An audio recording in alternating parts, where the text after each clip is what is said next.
Welcome to my channel.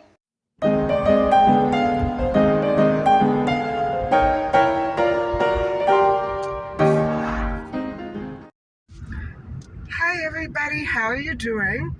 Um, if you haven't already guessed, I'm on my way for a walk. It's about 20 to 7 and it's a nice warm day. It's a little overcast, but it's nice weather.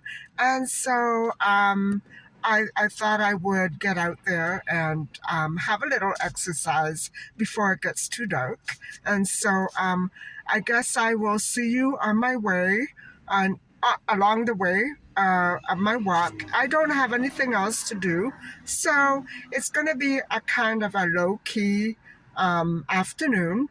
And I just wanted to remind you that later on, we're probably going to be moving back to the Melanie case because I'm still doing some research on the Maddie McCann search.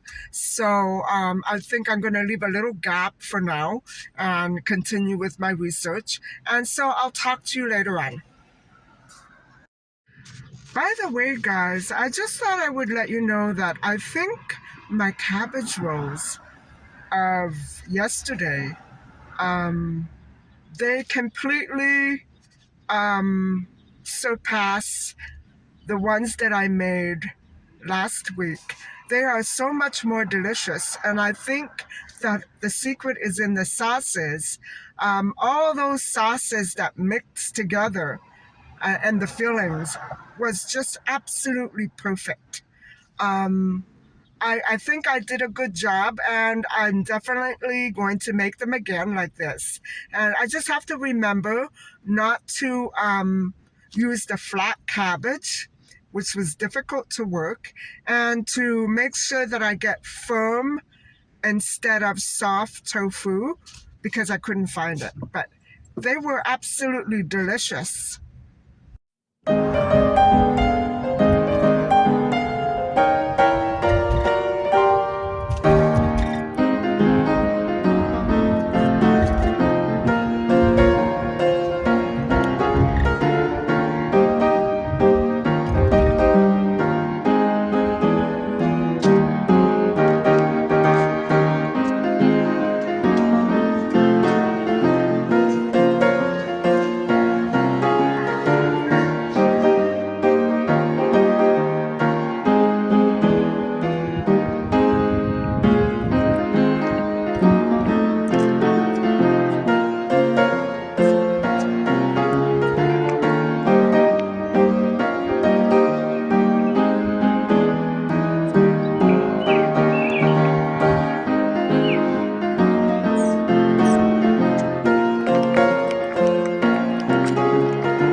Hi guys. So I have a little bit of a haul for you, and I know I told you I didn't need anything, but I anticipate starting my lemonade cleanse most likely tomorrow morning. And so I want to be prepared. I didn't get all the ingredients that are necessary, but I got enough to get me going for the next couple of days. So let me switch the view. And before I forget, I spent a total of $33, and these are essentially just half the items. So hold on and I'll let you have a look. So guys, this lemonade cleanse requires a dark maple syrup, or it used to be known as grade B. They don't label it like that anymore. These are all they had. I need about four more of these. I think I did, for the last summer, I did a 10-day lemonade cleanse, and I think I used a total of four bottles. I remember returning a couple because it was too much. I miscalculated. So this one bottle should last me 2 days. So this is enough for 4 days. And then I only bought about 24 lemons. I really need around 62. So it's just half of what I need. I think I'm going to have to grab a box if I go out and get more lemons because it is an awful lot of lemons for a 10-day sprint. And so I did get some limes, which are not required, but I thought it would kick things up a little. I love the taste of lime, and it brings me back so many wonderful memories of sipping Coke and water at the beach. I always had lime with me. And so I don't know why I go back there, but I got the lime. I probably will end up buying some fresh mint just to jazz things up a little. And what else I need is the pink Himalayan salt, which I have, and cayenne pepper, which I have so much of. And I'm all set. I do have my detox tea. Hold on and I'll show it to you. So, guys, this is the detox tea, and it's much milder than it used to be. I remember it being quite strong, and I was so afraid to drink it. Back when I started the lemonade cleanse around 2015, 2016. And I remember one year I did it so many times, and this killed me. But now it's very gentle, and I'm not afraid at all to have it. I'm going to be making my first cup tonight. You're supposed to have 1 cup at bedtime, or more if you want. And it's supposed to help you flush out all the toxins the next morning. And so I will be explaining the instructions on how to follow the lemonade cleanse, just because it's been a long time since I've uploaded a video on the lemonade cleanse. I did do the entire 10-day with you last summer. In July, I did it. And I documented every day. And it was amazing, guys. I felt wonderful. And I was heavier than I am now. But I didn't do it for the weight. I did it because at that time I was experiencing a lot of difficulties with my stomach.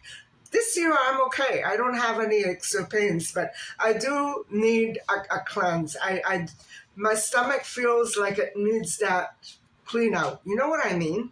And I should have done it in February, March, but I couldn't be bothered. Now I'm sorry I didn't do it in February, March. I wish I had done it because I feel really sluggish, and my fault. I'm eating things that I should not be eating.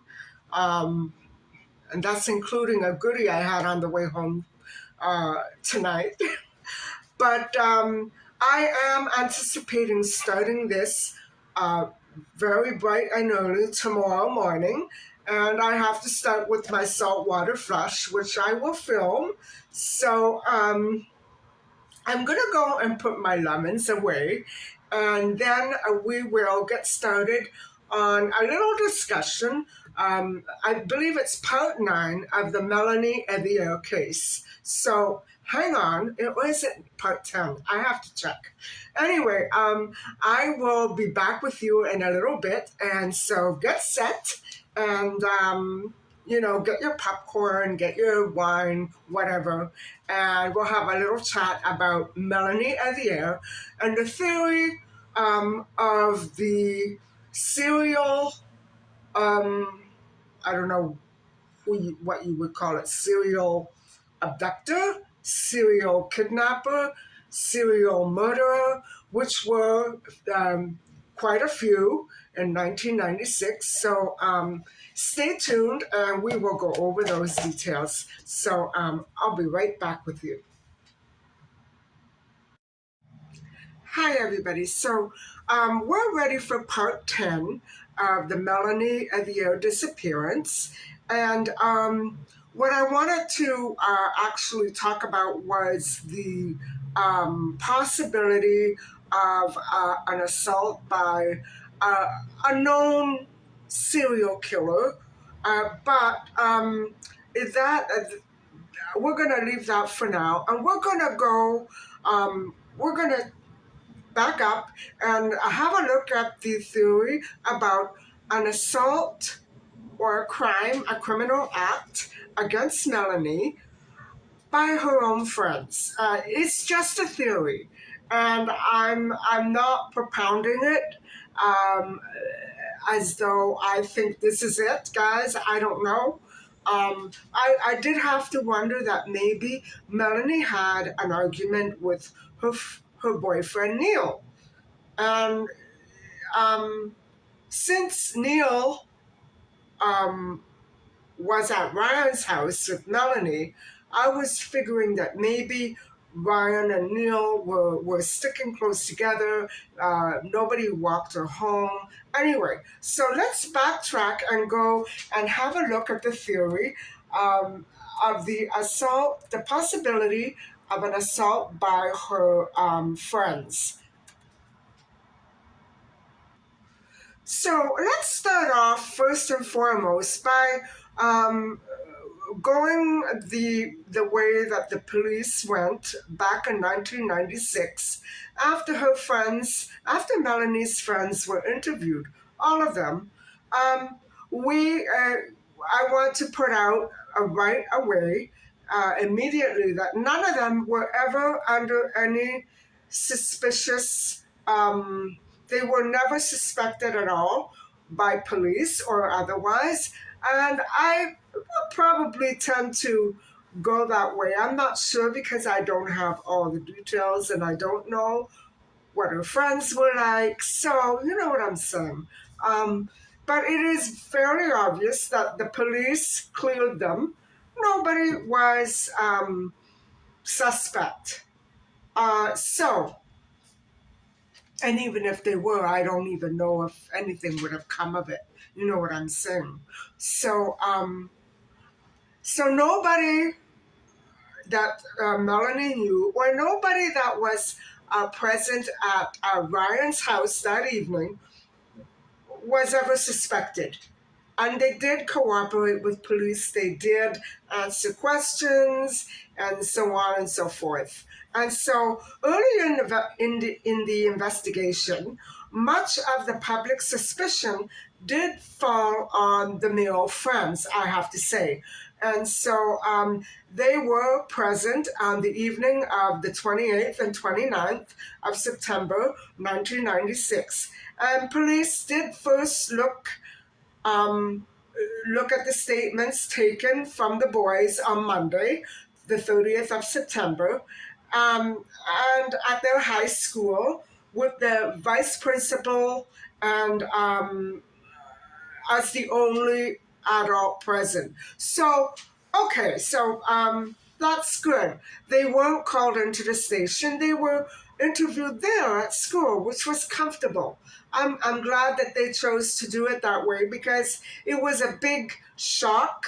It must have been traumatizing. No matter what fallings out Melanie may have had with one or another of her friends, it should have been no big deal, right? All friends have bits of fallings out here and there, but this was different, and I'm sure that they were traumatized. I'm sure that they probably needed counseling, and so rumors were that their involvement negatively affected uh, the mental health of all three boys. So don't forget, guys, they were all friends at school, they were friends in personal life, and there were three of them. So the, um, the relationship between them was close. They were all chummy, and they had probably been together as schoolmates for years and years. However, even though the police did not suspect these boys as having taken any part in the disappearance of Melanie, it might have affected her choice of actions that night. It might have affected her mood if she had been maybe upset about something. But again, they didn't have, it doesn't appear that they at all had anything to do with the disappearance of their friend. And so the bad part is that rumors about their involvement in the mysterious disappearance really, really got to them. The trauma, the gossip, it got to them. And they were not doing well as a result. Two investigators made a more forceful attempt to question two of the boys, other than the third. Excuse me. That's Jay Denome and Neil. Neil was the boyfriend. And so, not Ryan. The gathering was held at Ryan's house. So, Jay and Neil were more suspicious, actually, not very suspicious, but the police furthered their questions with them. And so,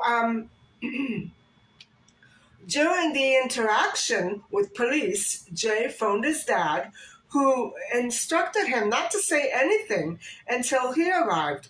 And then he rushed to the house, confronting the police, and warned them that they would face consequences if they made any more attempts to interrogate the boys, who were still minors at the time, without their parents present. Well, you know what? In the face of everything that we heard from the Amanda Knox case, I would say that that's a mighty good idea. And I don't think that the police um, were thinking very clearly at that time. I, you know, I'm very glad that the parent did that, because how many people have been falsely accused or coerced into blurting out false confessions when in fact they are not guilty of anything. So yes, that is something to be commended. I'm glad that his dad did that. And so that was Jay's father. And so the police only interviewed Dave once. Dave Bromley, that's another friend. So there were four boys and not three. Jay, Neil, Ryan, and Dave. Jay, Neil, Ryan, and Dave. And Ryan didn't enter the picture really. So, of the three, only, uh, only, only Dave was interviewed once, and he was seated in the back of the police cruiser in his parents' driveway. So that was okay too. Of the three, only one of them was ever asked to take a polygraph, which he did take, and he passed. Though the other two both volunteered to be tested, and only one was asked to actually submit to it. So, at least they were taking precautions, the police.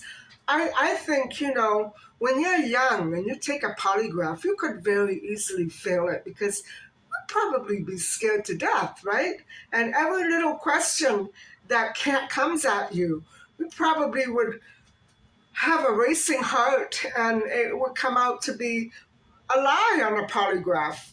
That's tricky. Polygraphs are a very tricky deal, aren't they? And you don't want to get caught um, lying when you're really actually telling the truth. So Melanie's then boyfriend, Neil, would later state that his biggest regret in life was not walking Melanie home that night. Well, of course. But that doesn't make him responsible for what happened to her. It might have altered the course of things, but I think that if it had to happen, it was going to happen, whether it be that night or the next day somewhere else. This is what Neil didn't, didn't go through clearly in his mind. He's going through the theory that this attack was random. And if only he had done that. Remember Tori Stafford's older brother going through the same thing. If only he was there when right at the moment that he should have been, it's the same thing. But if the attack wouldn't have happened at that moment, um, the victim would have been watched until the victim was cornered alone, and it would have happened anyway. That's the way that I see it. I don't see this as a random attack at all. I see this as a very well orchestrated and planned attack by somebody who, if not knowing Melanie that well, knowing her habits very well. So, anyway, uh, let's get on to the next part. And so Neil provides us with an example of why he was haunted and plagued with guilt for many years to come over not having walked her home. It must have been an emotional night for him not to do that. And I am not aware of whether or not that would have been a natural, a normal habit for him to have surrounding his relationship with Melanie. Was he in the habit of walking her home? I'm almost sure that he was. So he explains that for years later, decades, some local residents of that city or that town continued to accuse him and berate him of being responsible for the disappearance, either through negligence, such as not walking her home, or suspicion of something else. But he passed the, he was the boy that did submit to a polygraph test, and he passed. And so the police were able to trust what he said. And so I do too. I don't think, it's sad that it had to end. Melanie's last night had to end like that with her friends.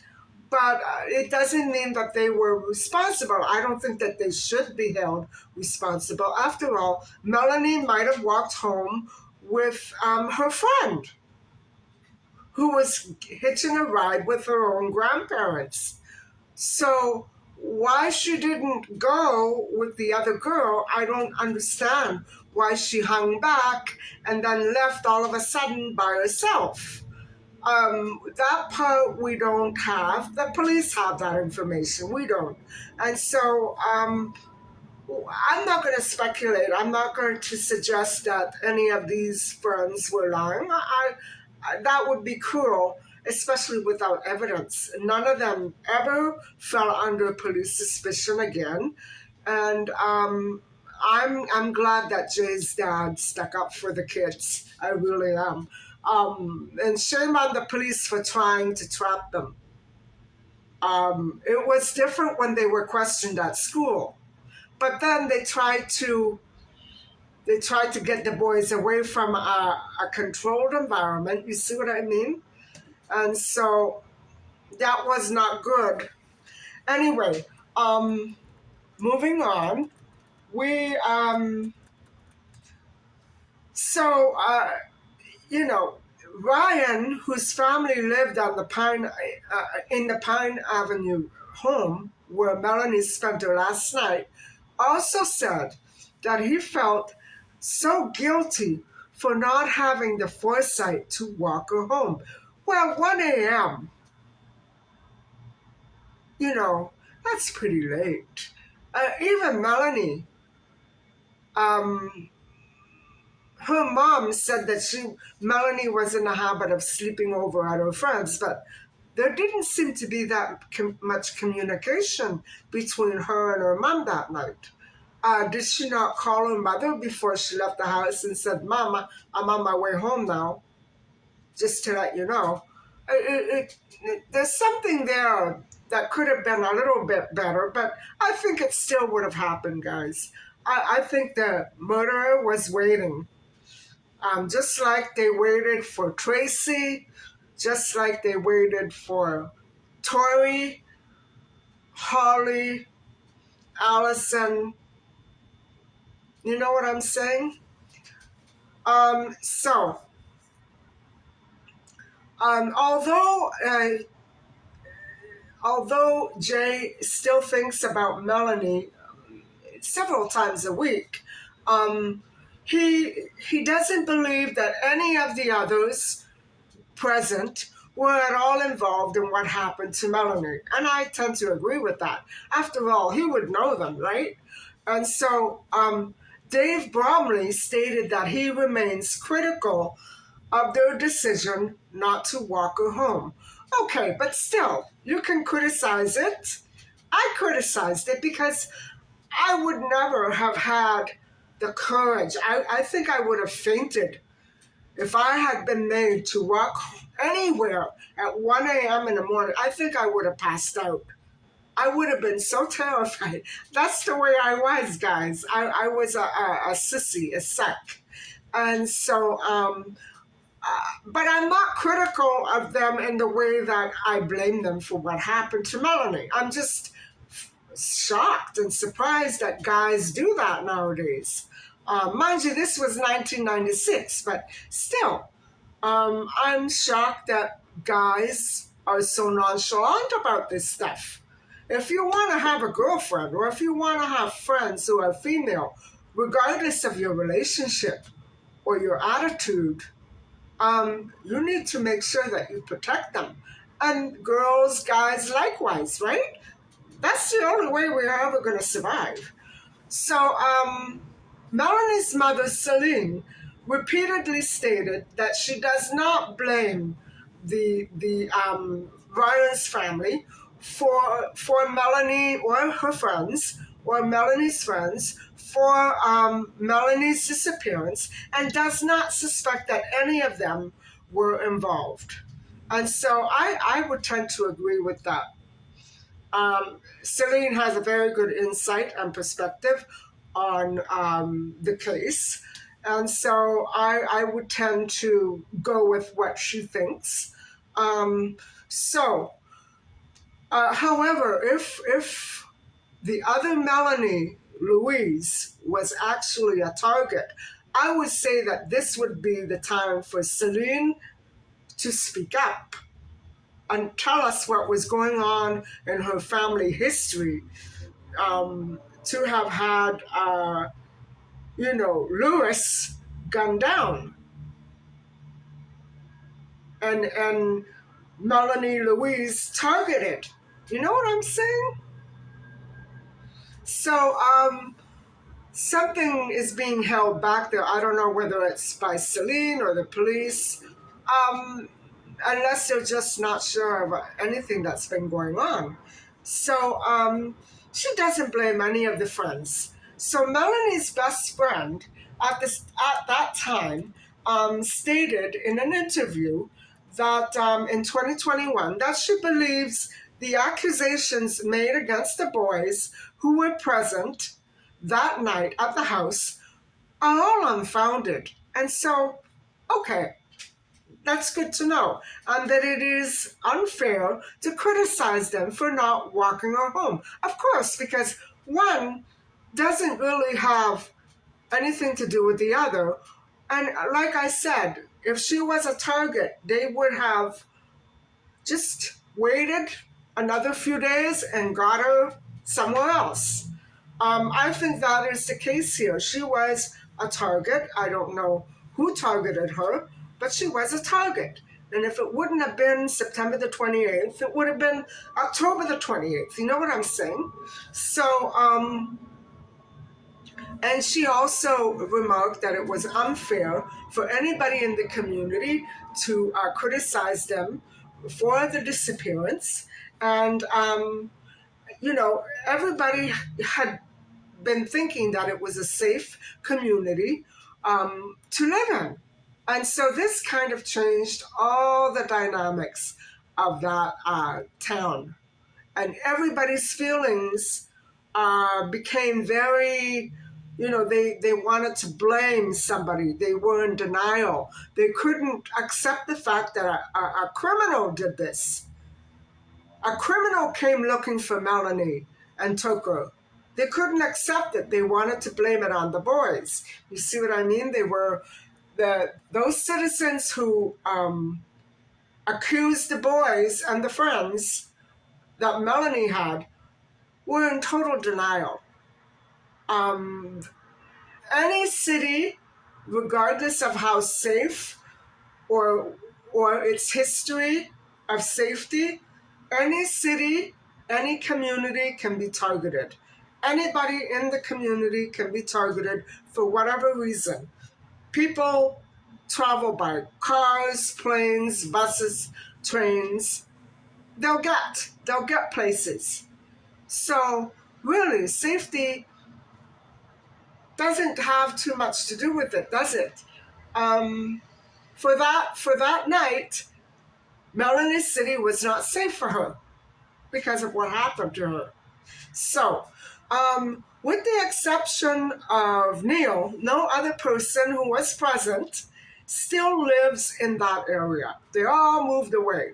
Another boy who dated Melanie a little before Neil came along also was eliminated as a suspect early on in the investigation, and I could see that an old boyfriend might have been suspicious, but he was cleared.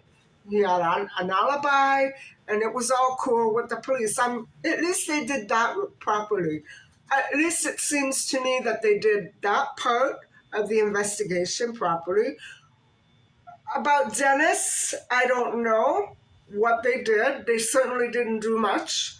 Um, just because he was in jail, that doesn't mean that the case with Melanie was over.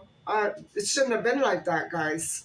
So anyway, that is the end of this part 10. And next time we will be taking on the assault by an outsider, a non-local, as a theory.